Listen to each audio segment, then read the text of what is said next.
à tous les gars, aujourd'hui on se retrouve pour une nouvelle vidéo. Cette vidéo concerne les footballeurs qui ont eu un problème avec les impôts. Le premier joueur auquel on va s'intéresser, c'est Luka Modric. En 2018, l'information nous vient du journal El Mundo.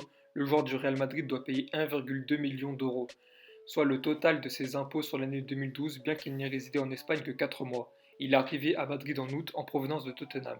Ce n'est pas la première fois que le milieu de terrain se fait approcher pour fraude fiscale. En 2013 et 2014, il s'était servi d'une société écran basée au Luxembourg afin de contourner l'impôt prélevé sur ses droits à l'image. Il fut contraint de payer une amende de 2,1 millions d'euros. Le deuxième joueur qui nous intéresse ici est Lionel Messi. Le footballeur argentin a été condamné en juillet 2016 à 21 mois de prison par la justice espagnole qui l'a reconnu coupable de 3 délits et d'avoir soustrait un total de 4,1 millions d'euros au fisc. L'attaquant du FC Barcelone s'est également vu infliger une amende de près de 2 millions d'euros. Grâce à ses avocats, il n'est pas parti en prison, du fait que la loi espagnole n'envoie pas derrière les barreaux les condamnés de moins de 2 ans sans antécédent judiciaire.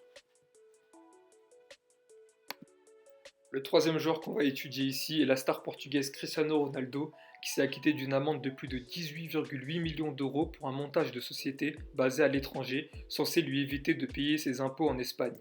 Il a été jugé en 2019 par un tribunal de Madrid. À cela s'ajoutent 2 ans de prison. Là encore, comme pour Lionel Messi, les peines allant jusqu'à 2 ans ne sont pas appliquées en Espagne. CR7 est arrivé à son jugement de manière très décontractée, lunettes de soleil sur le nez et tout sourire, habillé de noir. Il est venu accompagné de Georgina Rodriguez, sa compagne. Il est resté moins d'une heure dans le tribunal. À sa sortie, il n'a pas pu éviter la centaine de journalistes présents dans l'escalier derrière des barrières. Il n'a pas fait de déclaration, se contentant de lâcher un très bien à ceux qui lui demandaient comment il allait.